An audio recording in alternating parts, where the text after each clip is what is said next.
All right. Good morning or good afternoon, ladies and gentlemen. I hope you're all having a wonderful time at the PIRE conference. To start off with introductions, my name is Joel Garcia Jr. I am a first-year graduate student attending Lehigh University in Pennsylvania, from the United States of America, of course. I have been working on this project for close to about a year now under the supervision of both Dr. Singh, Dr. Guprit Singh, and Dr. Himanshu Jain. And I'm very excited to bring this presentation to you. Today I'll be talking about the evolution of surface chemistry of silicon carbide polymer-derived ceramics with increasing temperature by in situ NAP-XPS. This is a recent development for the use of the instrument NAP-XPS, which I will explain further. But to give a quick rundown of what I will be discussing, I will be talking to you about why we are doing PDCs specifically in this field, in particular with a particular polymer precursor, SMP10. Then I will discuss the importance of XPS, what it is, what the instrumentation is, and more specifically, the in situ NAP-XPS.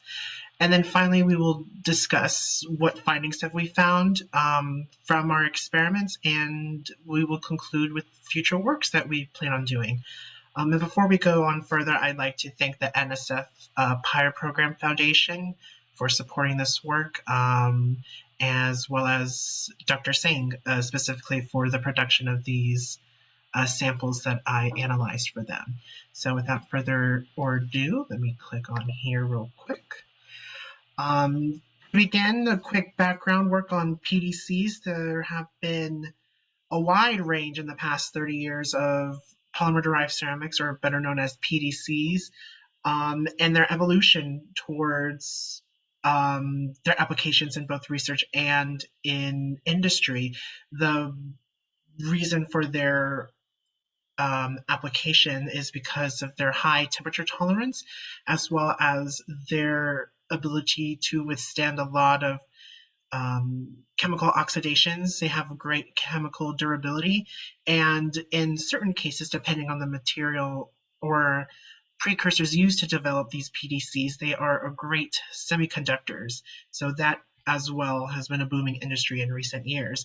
Lot of what work goes around is for engine components, specifically high temperature portions of airplane turbines have been really focused on the use of these materials, as well as microelectronics for specific purposes. Batteries, lithium-ion batteries, have been using such materials such as PDCs, and even to the most chemical production as catalysts used to either stop or engage certain types of reactions. And in most recent years, even the works that I have done is producing fiber from these materials to strengthen these ceramic matrices as well. So the production of these polymer-derived fibers have been a real interest throughout the work and continuing forward. So why specifically SMP10? Well, SMP10, I have the full name listed further in the next slides, but SMP10 specifically is a silicon carbosilane, I apologize, a carbosilane used for production of PDCs. It is commercially available, and it is a great yield for high temperature ceramics, as well as great mass to weight yield. So what that means is that through the process of making a PDC, there is not little to no, but less weight loss using SMP10, which is quite valuable, especially since the process of these goes through shrinking. And for this reason, a lot of industries, including the industry of turbines or turbine engines, are employing SMP10 as a main polymer precursor to produce these PDC materials. But the only thing that hasn't been shown in recent years is what are these effects of these materials in a sort of oxidation environment. And what that means is that there have been little to no oxidation studies performed on both PDCs and specifically SNP10 derived PDCs in full detail. And so that is why our work is working towards is to understand what actually happens on these surfaces of these materials and their actual yield to oxidation. And so for the purpose of this, we are going to talk about the fabrication of these PDC samples that we used in our lab. So to begin, we started with an actual mixing of what is known as the polymer precursor. In this case, of course, it's SNP10 or allyl hydropolycarbosilane. This is, of course, manufactured produced product, SNP10 specifically for star PCS. And what we want to do with this polymer precursor is to add what is known as a cross-linking agent.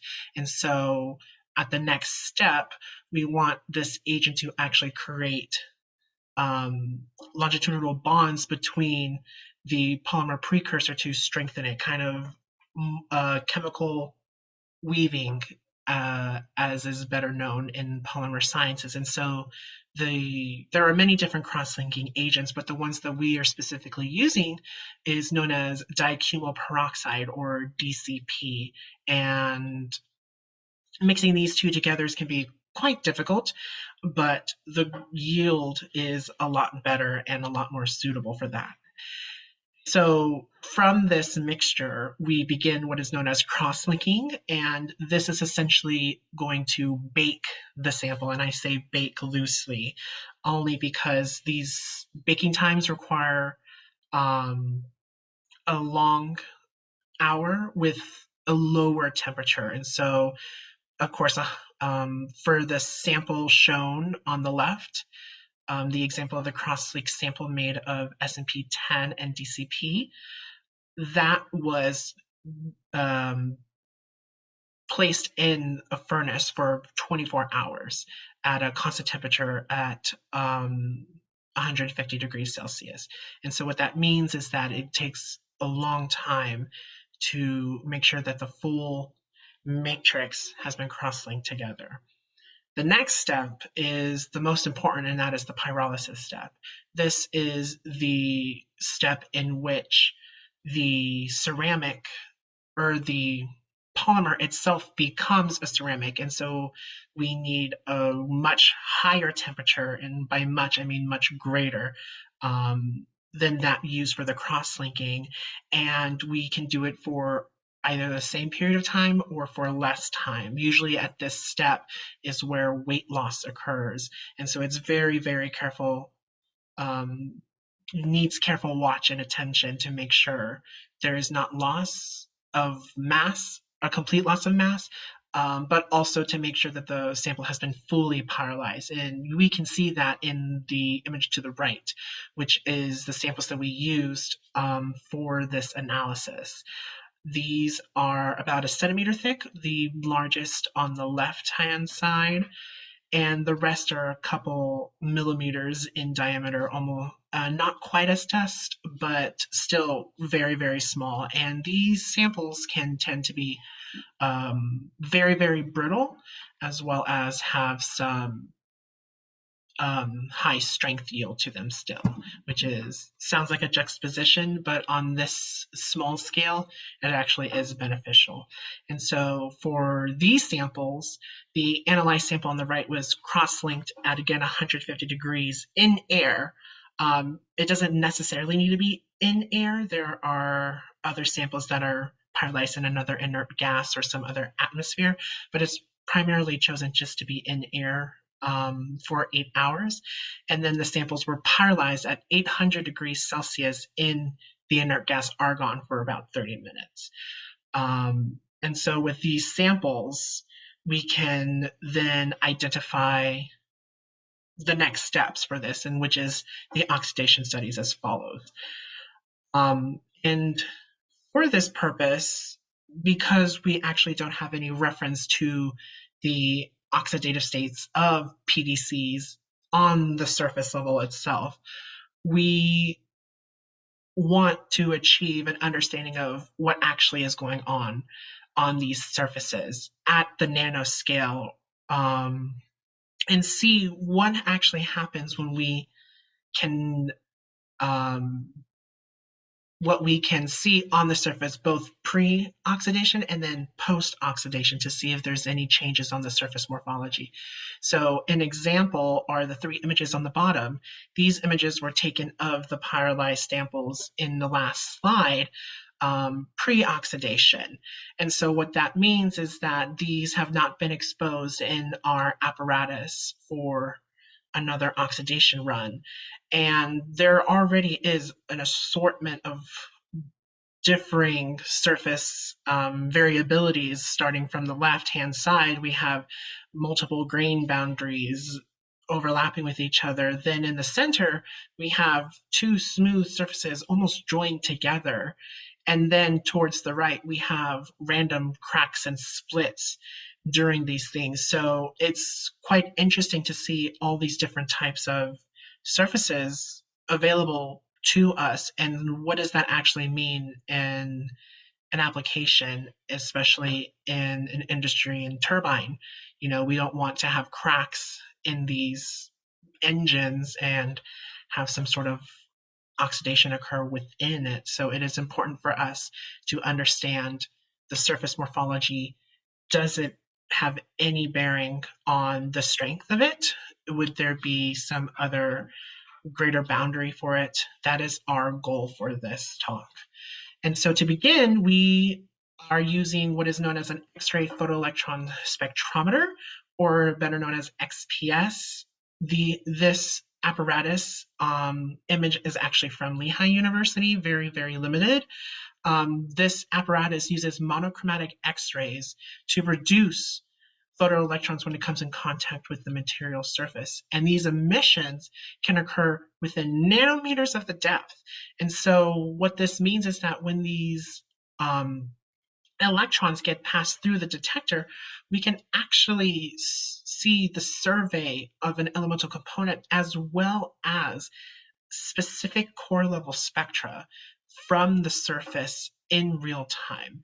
And so the reason that this is so useful is, even just in a basic XPS system, is that these spectras are influenced by the oxidation state and the chemical environment. So if you were, for example, working with different metals in this environment, you can actually tell what oxidation state these metals are just from the surface on the material. And then, of course, the chemical environment, meaning that if this system is an ultra high vacuum, or if there was any sort of chemical necessity in addition to producing your material, it will detect that in the system. So there's a huge range of benefits to using the XPS. And what we are using specifically at Lehigh University is what's known as a near ambient pressure XPS, or better known as NAP-XPS. And this is very, very important because we're able to see in the environment, closed environment of our sample, and actually apply both heat and oxidation, or not oxidation, but a gas flow in this chamber. And we can see in real time how our sample or samples are changing within this little closed system. And the same thing goes, the photoelectrons will emit from the sample in these different conditions and are actually able to detect the core level spectra and to see if there are any morphological changes going on. And so for this, the usual temperature range that we can get from NAP-XPS is roughly from room temperature, about 25 degrees Celsius, to about 600 degrees Celsius, which is pushing it towards a higher limit. Some systems can reach about 700 degrees Celsius, but that's mostly marketing information. The NAP-XPS that we were able to use in our laboratory reached 600 degrees Celsius and nothing really above that.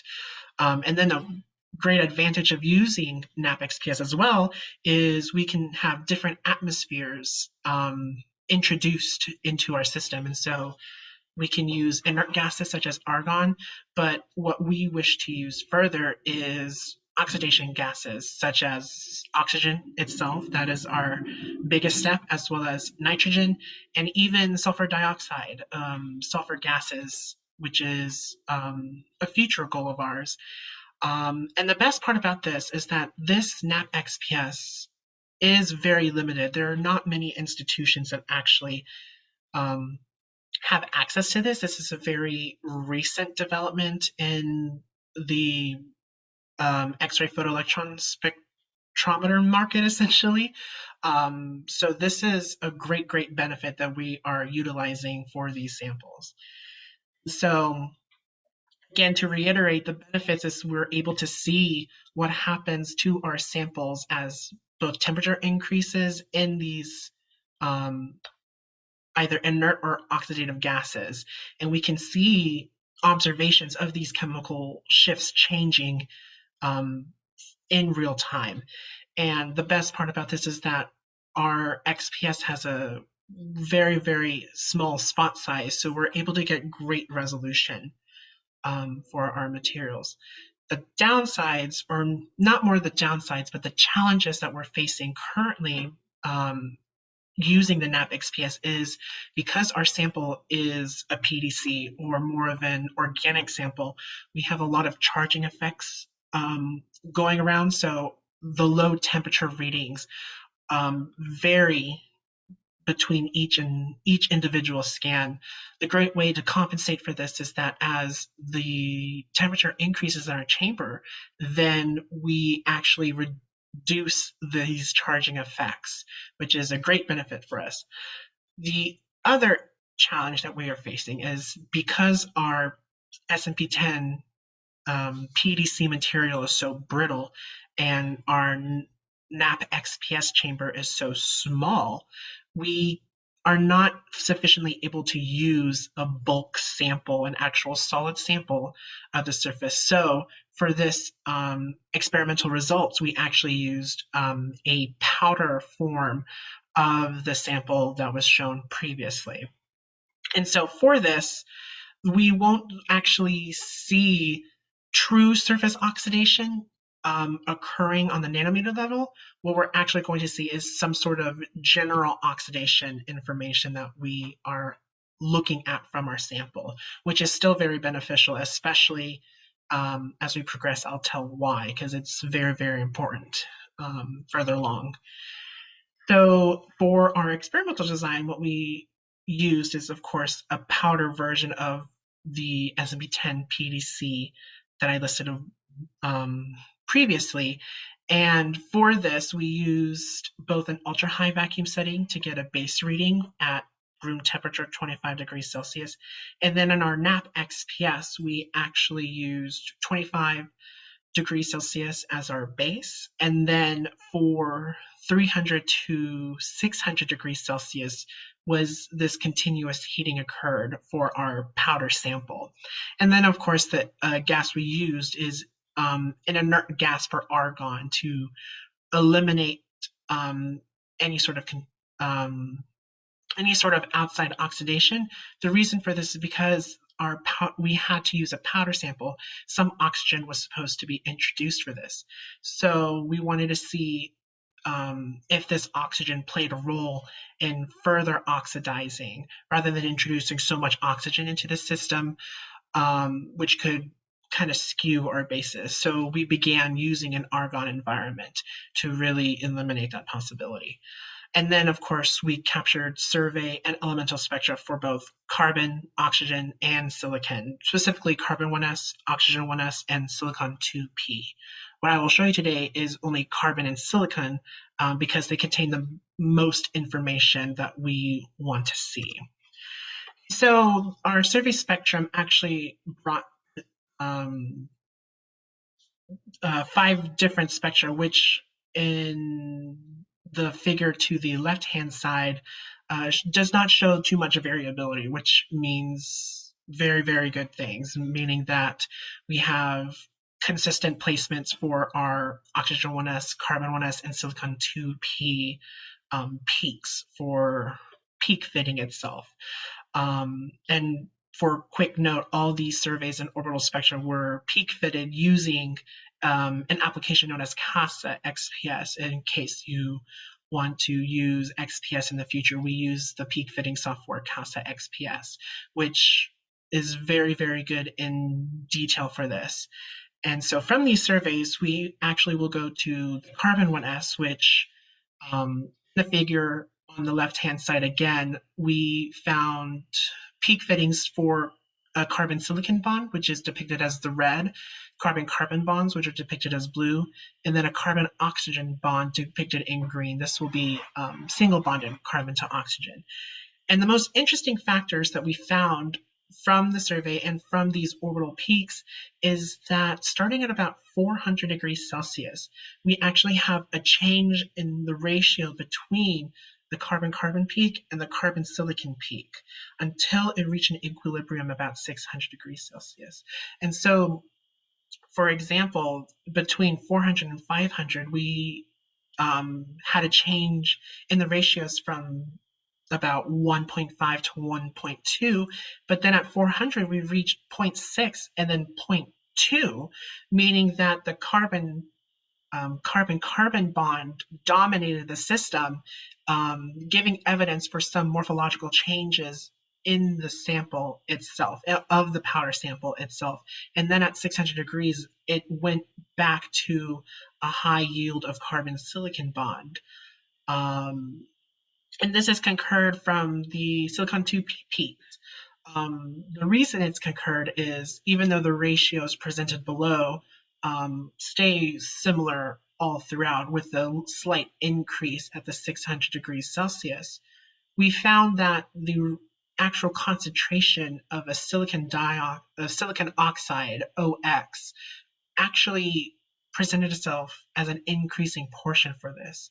And so what that means is that some silicon oxide actually was produced from 500 to 600 degrees Celsius, whereas in the carbon-carbon, no oxide really was present, but there was a shift between a carbon-silicon and a carbon-carbon. So some bonding changes between carbon and silicon occurred to where there was some more production of carbon-carbon as well as the silicon oxide during this temperature region. And so to better show this, we plotted concentrations of the carbon species as well as the silicon species using this. And we used 2 assumptions where the silicon, of course, had to remain. There's no way for it to actually, quote unquote, leave the system, or better terms are evaporate or oxidize out of the system. However, carbon is actually able to do that much easier, especially in the form of either carbon monoxide or carbon dioxide, or even free-floating carbon-carbon bonds as graphite, as some suggest. So from this, we actually see that the carbon-carbon from 600 degrees Celsius actually decreases, and of course compensation, the carbon-silicon bond increases. And then from the silicon spectra, we have a continuous increase of a silicon oxide, whereas this interface of carbon to silicon oxygen bond, which is represented by the dash square, decreases and silicon carbide bonds increase. So what this suggests to us is that there is some loss of some carbon oxygen gas or some carbon carbon as this temperature increase goes on during our environment. And with that, some matrix changes between a carbon silicon occurs to produce more silicon carbon and produces less carbon carbon. And so what that tells to us, oh, and the third point, of course, is that this oxide of silicon OX forms. This shows us that there is possible oxidation occurring at 500 to 600 degrees Celsius just of the sample itself. This is, of course, the powder sample, so we don't see an actual surface change of it. But for our sample, this temperature range is key to understanding if these oxidation changes occur on the sample or if it was just a happenstance. And so what this means is that we need to analyze a solid sample to actually see what happens on the surface level and to see if our previous analysis works for this and our previous assumptions can work for this system. And so the way to combat this is to actually machine a sample holder specifically for a NAP-XPS, which is, of course, the next task. And then from this, we can then take post-oxidation images because we'll have the chemical information, but then we'll have physical images to see if there were any slight changes on the sample and to make sure that anything else can happen, we can record. And so from that, this is going to be a repeat in the argon environment. The next step is to use different gases. The most important and central is oxygen for our NAP-XPS. That is going to be the key one because in our powder, we introduced oxygen when we crushed it to be able to place it into the NAP-XPS. However, with our solid sample, there won't be as much exposure to air as there was. And so when we add oxygen in, it will be pure oxygen, not air. And a lot of those factors that contributed to our powder sample won't be in this run, which will be quite beneficial to actually see the oxidation process on these materials. Then the final step is to begin the runs on what is known as the non-pyrolyzed samples or the crosslink samples itself to see if we can actually pyrolyze these samples in the NAP-XPS and see the morphology change from the polymer matrix into the ceramic matrix, which is the key to understanding the microstructure of our sample. And so from that is our ultimate goal for this particular experiment using the XPS. And with that concludes my talk presentation for y'all. I think I accidentally ran a little bit over time, which I apologize for that. But if you or any of your colleagues have any questions for me, please email me at the email below. I know by the time at this conference, it's probably going to be in the afternoon, and on the US time, I think that's or quite early in the morning. So please don't be afraid to email me right after this. I will get back to you as soon as I can. But thank you so much for paying attention to my talk, and I hope you all have a wonderful rest of your conference and a wonderful rest of your week. Thank you.